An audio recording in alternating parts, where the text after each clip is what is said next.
Please join me in welcoming Ms. Julie Joyner and Mr. Jeffrey Metzger.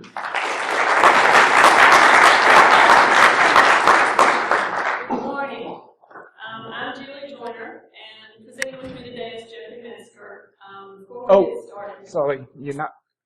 What What are you? We're on the big computer. on the computer itself. Okay. They don't have their own laptop. Okay. Never mind. Go. Continue. Technical difficulties. It's all good. Please continue. Before I get started with our presentation, I'd like to introduce you to some of the rest of my cybersecurity team who are here with us today.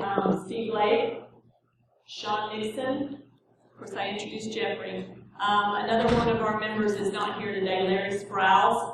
And we, of course, have our fabulous GRU intern, Harry Zane, who's also helping us out. We're very lucky to have Harry as our intern. How many of you guys have anything to do with securing, supporting, dealing with industrial control systems at all? Not very many. So what made the rest of you want to come hear this talk? Was the other room full? Because I probably will at some point. Excellent, excellent. So I hope that Jeffrey and I today can give you some good starting points. We're still starting as well. As you'll see, we're a very young program. So we'll hopefully give you some things and some ideas that you can take back for your industrial control systems yourself. Okay. So this is just a brief overview of what we're going to cover today. I'm going to talk a little bit to you about Savannah River Remediation, our company, who we are, what we do, where we're located, and the importance of the industrial control system environment that supports our company's mission at the Savannah River site. We'll talk about the challenges that we all face when incorporating cybersecurity into those existing ICS processes. Some successful security configuration baseline development that we've done for our ICS, and how we are now using those baselines as part of our continuous monitoring program to supplement and enhance our vulnerability scanning program, in addition to identifying issues and misconfigurations for remediation. We'll talk a little bit about some success stories and program recognition that we've had. We'll go into just a little bit of some future goals and plans that we have for continuous improvement, and I'll give you guys a chance for questions at the end, and hopefully my team members will come up with some good trivia questions that we can do for the giveaways. So that's exciting. Woohoo! Prizes. Okay. SRR is the get this right here. SRR is the liquid waste contractor for the Department of Energy Environmental Management Directorate at the Savannah River site. We are located in Aiken, South Carolina, not Savannah, Georgia. It's just right across the river. And we our corporate president or corporate head company is AECOM. Our other partner companies are Bechtel, CH2M, Babcock & Wilcox, and Ariba. There are currently about 2,200 people who work for SRR at the Savannah River site right now. Our mission as a company is to dispose of liquid waste from 50 years of nuclear weapons program materials that's currently being held in very large underground storage tanks. Yes, it is radioactive. No, we don't glow in the dark. Our company performs removal and remediation of the waste from the storage tanks, transmuting it into other environmentally safe storage forms such as borosilicate glass and a type of cement called saltstone. There are 3 main processing areas, each with its own collection of ICS components and support systems. Our cybersecurity program is relatively young. We started and were formed in 2011. And initially, the program only focused on business and financial systems for our company, and the ICS systems themselves were managed under another entity's program on a very limited basis, and they were not incorporated into the SRR cybersecurity program until 2013, so just recently.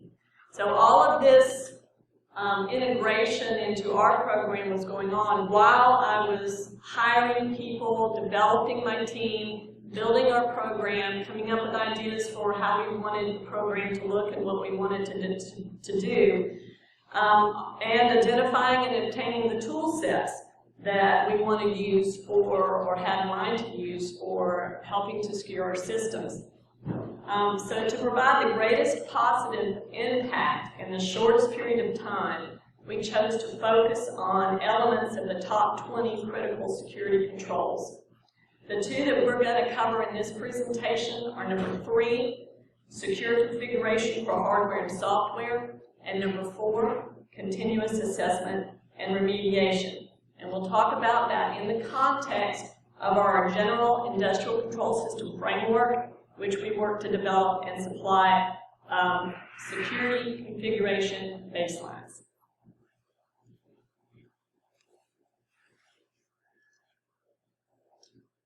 This is an example of one type of industrial control system called a distributed control system, or DCS. The example on the slide was taken from NIST Guide to Industrial Control System Security. The bottom level is the field level. At this level, there are controllers, which are used to control and monitor various field devices. Some examples of field devices are sensors and motors. Also at this level are human machine interfaces, or HMIs, which are used by operators to monitor and interact with the process if necessary. The next level up is the supervisory level. At this level, there's a control server which hosts the supervisory control software that's used to communicate with the various field level controllers. Also at this level, there may be a data historian, which is a database used to store historical process information. The top level is the corporate network. This is your more traditional IT network, and at this level you have workstations, printers, and application servers.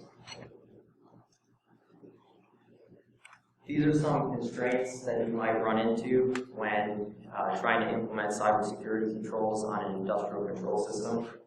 One constraint or challenge is that availability is a primary focus of industrial control systems.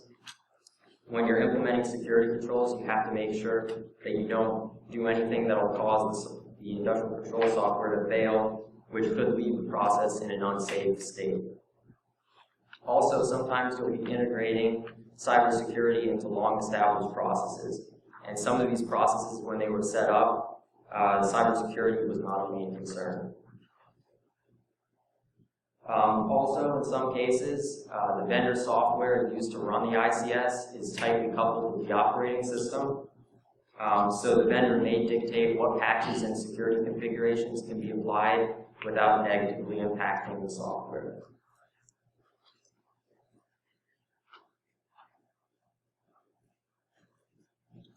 All right, some additional challenges that we faced at our site. DOE, the Department of Energy, requires the implementation of NIST security controls. We specifically worked to NIST 853 and now the new NIST 882 for industrial security controls. These guidance documents change very rapidly and sometimes very drastically in addition. For example, NIST 882 was first published in 2011. Rev 1 was published in 2013, and Rev 2 came out in May of this year. From Rev 1 to Rev 2 of that document, there were 200 security control changes that affect just the industrial control system environment.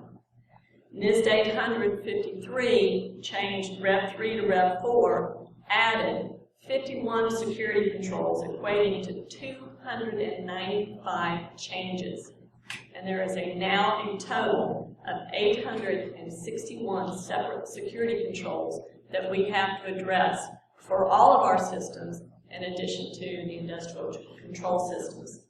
So due to DOE contractual restrictions and related funding limitations, as well as the need to test changes for potential process impacts and vendor constraints to incorporate the changes into their application software and systems, there are some really long lead times that we have to deal with for implementing any changes in the industrial control system environment. We also ran into some communications barriers stemming from lexicon differences. Engineering language is very different from IT language and terminology. There are a lot of acronyms that mean one thing to one group of people and something else to another group of people. So we had to understand some terminology differences also. Ed touched on one of my favorites in his topic, air-gapped. But it's air-gapped. Well, no, it really isn't. Segmented, isolated. And what that means to the engineers in the field versus what it truly means in an IT context is very different in a lot of cases. So there were some communications barriers that we had to work around and get over with trying to implement cybersecurity in this new environment. So my team and I both had to learn a new environment and how we could securely implement those changes within the industrial control system environment without negatively impacting the processes. Remember, Jeffrey said that availability is key, that A gets turned upside down, that triangle gets turned upside down in your process control environment. So we had to deal with our own erroneous assumptions also for example, we have some very, very sharp people who are subject matter experts for the distributed control system application and its workings also. We assumed erroneously that those individuals also held the same level of expertise when it came to dealing with the operating system. And that was not always the case. So we had to do some talk around that as well. We had to overcome or work to overcome, and we're still working on this, probably always will be, the perception of cybersecurity being an impediment or a barrier. We've often been called the necessary evil. We've had some success by comparing cybersecurity programs and the implementation of those things to known established processes and showing the positive influence that secure systems can have on safety and quality assurance, quality control for other sections of the process. It's been very difficult getting the system owners and managers to understand that need and then also to embrace the need. So Jeffrey is now going to share with you some methods that we utilize to focus on integrating those two critical security controls in order to meet our cybersecurity requirements and also improve the system's overall health without negatively impacting the processing that they were required to do. This is a general process for one way you can go about creating a baseline for a security configuration baseline for an industrial control system. We're going to be focusing on creating an operating system baseline, but the same process could be used for creating other baselines like application baselines. The first two steps are more prerequisites to the process. In the first step, the vendor develops the software that runs on the OS that you're going to be creating the operating system security configuration baseline for. When the vendor does their testing, they'll do it with the operating system in a certain configuration, and they'll support that the software works in this operating system configuration. But if you deviate from the configuration that they use, then the software could potentially fail and negatively impact processing. So you have to be careful before changing settings and to consult with the vendor beforehand. In the next step, you'll receive the product from the vendor, and you'll install and configure it to their recommended configuration. This configuration is probably not as secure as it could be. So to increase the security, one thing you can do is select an industry standard security configuration benchmark. Some popular benchmarks are created by the Defense Information Systems Agency and also the Center for Internet Security. These settings in the benchmark will basically be your goal settings. The benchmarks will contain a list of settings, where they're set in the operating system, and the values that they recommend being set to. So then you'll determine the pre-benchmark settings. This is where you determine how the settings are actually set right now in the default configuration. So this is where it can get a little bit tricky. Sometimes in these benchmarks, there are over 200 settings, and let's say you have 15 different computers to analyze. So this can be a lot of settings to look up manually. So you'll likely use some type of automated method, like getting a default template, or getting a template built to the industry benchmark, and put it into your scanner, and scan the systems to see how they match up against the industry benchmark. The problem is that the scanner usually returns low-level values, like registry values on a Windows system, but it won't give you the translation of the low values into higher-level values, like group policy values. For example, the benchmark may say to set a particular setting to enable, and they'll say that the registry item associated with that setting may be set to 1. But then if your scanner returns back that in the registry on your system it shows a 0, you'll have to figure out how that low-level setting maps to the higher-level setting to see what it really means.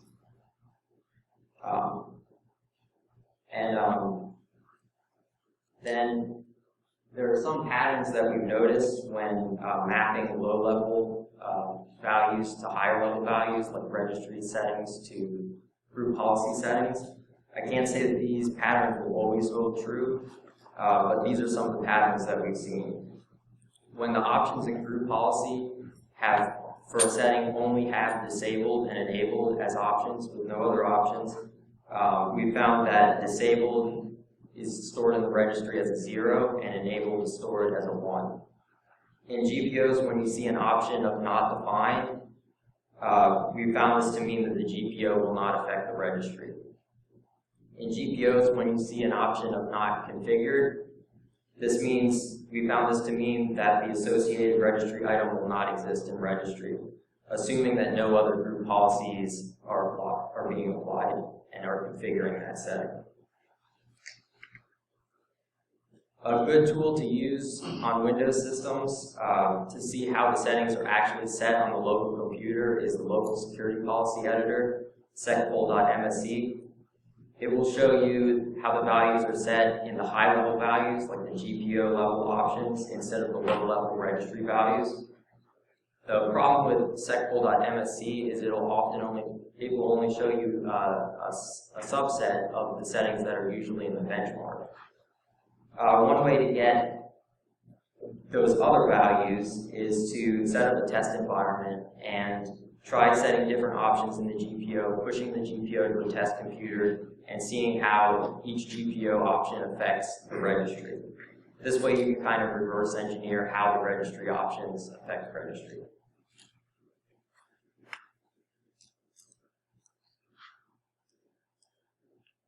The next step is to compare the benchmark to the system settings. This is where you identify which settings are different on your system than what the industry standard recommends. Then you have to determine which of these settings are acceptable to change from the settings in the default vendor configuration to what the industry standard recommends. One example of what might be an acceptable change is increasing the level of auditing in your security logging. Let's say that the vendor left the default of no auditing for many settings, but the benchmark recommends putting a higher level of auditing for your security logging. This might cause the security logs to fill up faster, and it may add a little bit of extra overhead, but overall it probably will not affect the process. But having the extra logging will greatly help when you're trying to identify and investigate potential intrusions. One example of what might be an unacceptable change is changing the session lock from disabled to enabled on an operator workstation. The vendor may have set this session lock setting to disabled because the operator needs to be able to interact with the computer at all times. For example, you could imagine if the computer's locked, the operator's there, and alarms start going off in the plant, and then the operator gets flustered, they try to type in the password to unlock it, they end up typing it in a few times wrong, and they lock themselves out. And meanwhile, this critical event is going on in the plant.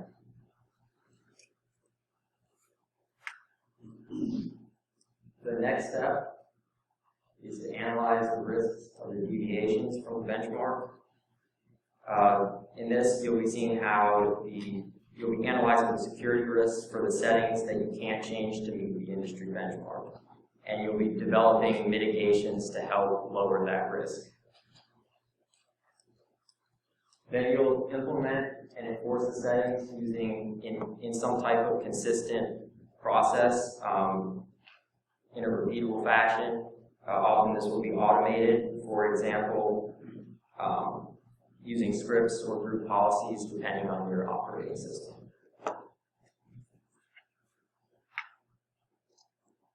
So now that you have a baseline created and also a scanning template created, you're now able to incorporate baseline compliance scanning into your continuous scan assessments. It's a good practice to do both vulnerability and compliance scanning, and it would be a good separation of duties practice to have one group, like the system administrators, applying the patches and setting the settings to the baseline, and another group, like cybersecurity, validating that the patches and security settings have been set to the baseline. One approach for determining how frequently to do your scanning is based on the level of risk of the system. This would be like a risk-based approach. A system with a higher level of risk would be scanned more frequently, and a system with a lower level of risk would be scanned less frequently.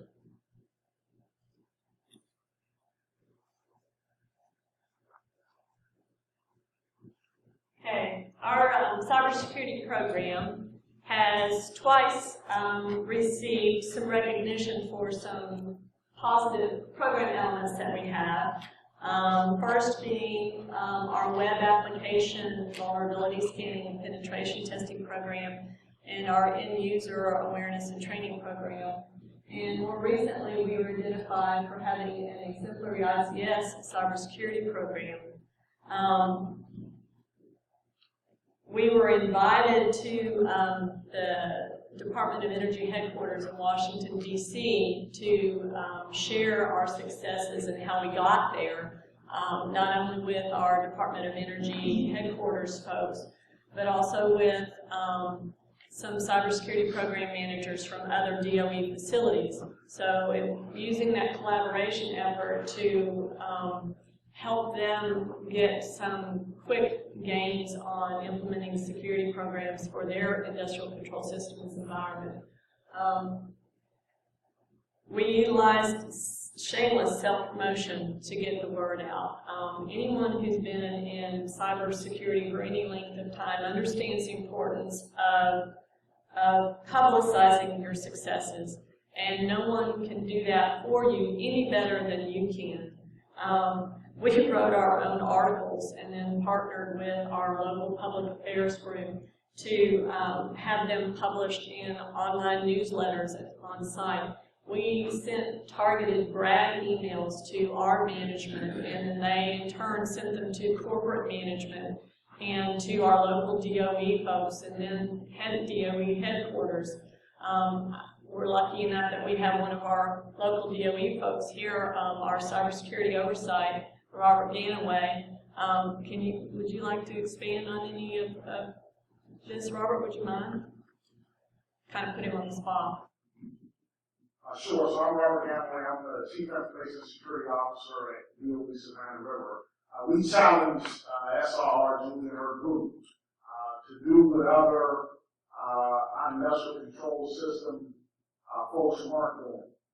That is to secure those systems because we knew that it could be done, to work with the vendors, to put baselines in place to gradually protect the systems better than it was already.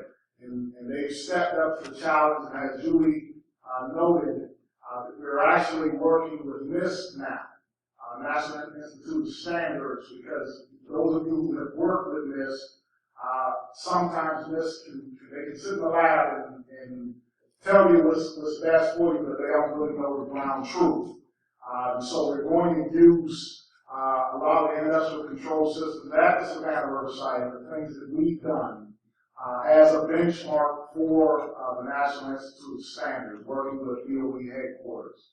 Because DOE, from what I understand, has the majority of industrial control systems throughout the country. So obviously, protecting those type systems and the processes that they run are very important. So listen to what Julie and her team is going to tell you today, because again, it does work, and you just have to bridge the gap between cyber and the engineers, right? It's a gap that has to be bridged before it works. Thank you, Robert. Appreciate that. So why is it important to do this shameless self-promotion? Where does your funding come from? Who signs that funding agreement? Who signs your procurement, your purchase requisitions for your new equipment? That's your management. So if they don't know what you're doing and how great a job you're doing at it, then what's your likelihood of getting additional funding for additional things that you want to do in the future? So that's something else to think about. The other thing that's important for us to think about, as I mentioned earlier, one of the biggest challenges that we faced, and we still face, is incorporating a cybersecurity program into long existing processes that have been there for a long time, and the culture that goes along with those existing processes, and being able to show the managers of the engineering organizations and the field organizations the benefit, the value that cybersecurity is providing to them in securing their systems and the what's in it for me. It's really hard to get that through to them, but if you can show them your successes, a lot of times that helps and helps pave the way and helps them understand the importance of implementing the cybersecurity program to improve their understanding. So, but we're not resting on our laurels. All right, you always have to strive for continuous improvement. So here are some of the ideas that we're working on. We want to improve our configuration management processes. We want to make sure that cybersecurity is incorporated earlier in those configuration management processes. When they get the idea to purchase something or go out and make something or install something, we want them to say, oh wait, I've got to get cybersecurity involved to make sure that I get it in there as secure as I possibly can, and not leave us until the end of the process. We want to be earlier in the process, but we also want to be incorporated throughout the entire configuration management process, all phases, all steps. We need to improve the accuracy and quality of our configuration management data, as well as the ease and the efficiency for collecting that data. If you don't have it, you don't know what you've got, you don't know what you've got to manage, you don't know how to secure it.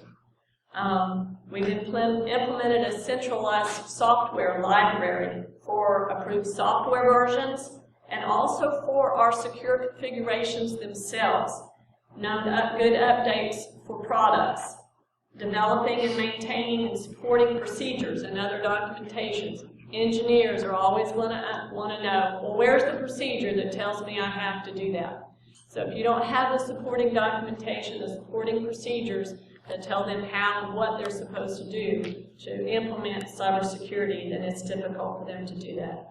You also need to make sure that you keep those documents updated and accurately reflect the current state of your systems and processes.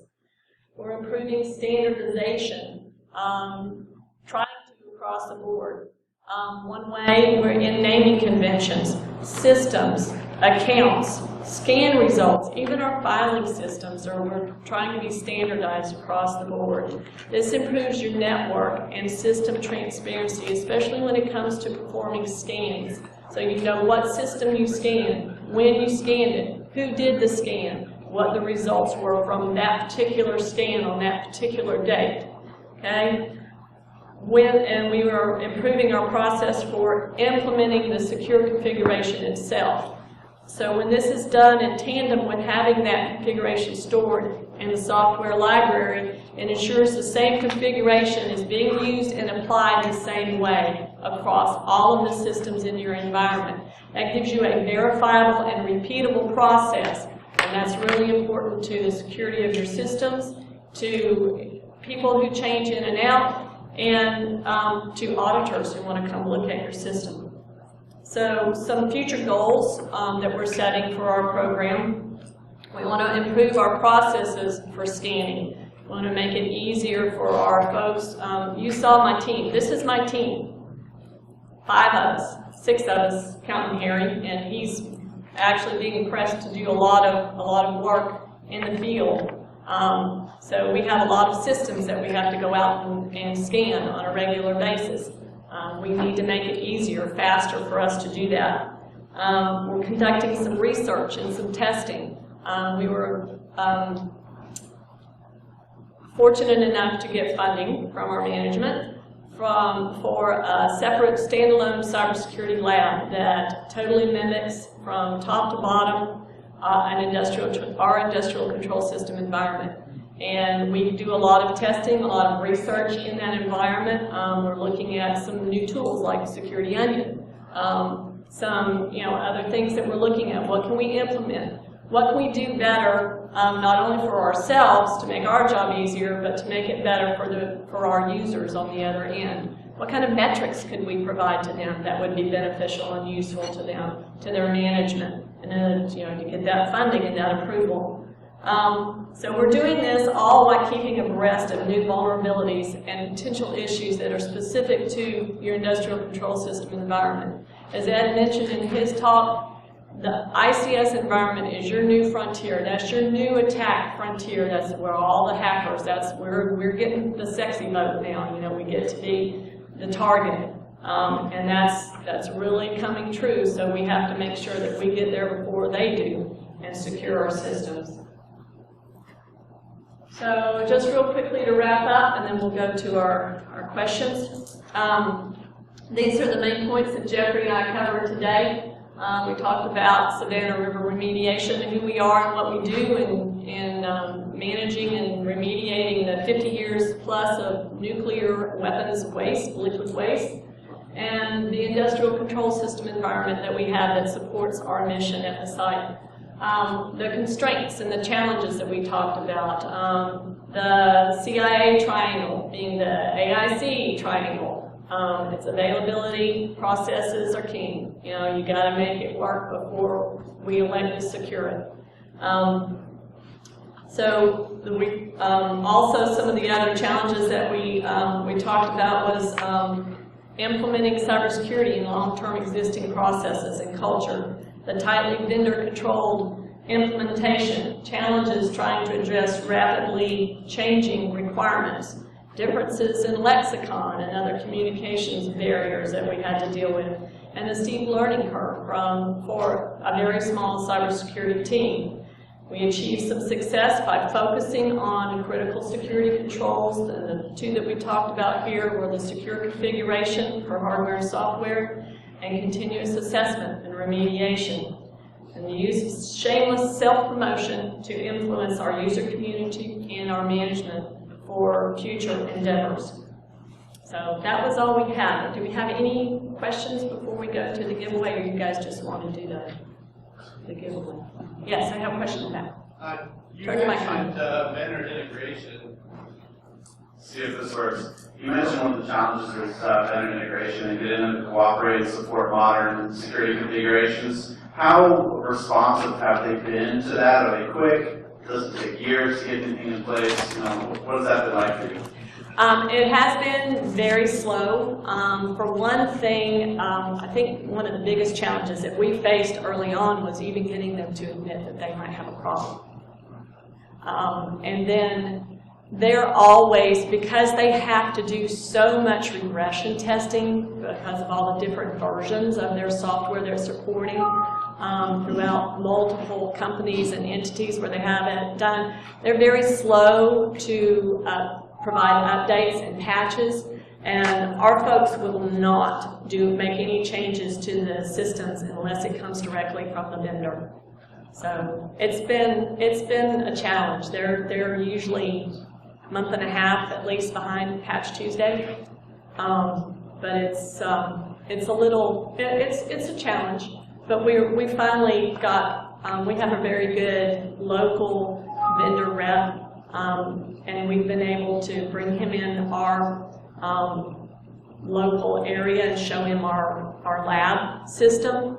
And I mean, he's got, oh, my cybersecurity guy would love to see this. Can he come look? And I said, absolutely, come and bring whatever he wants to bring.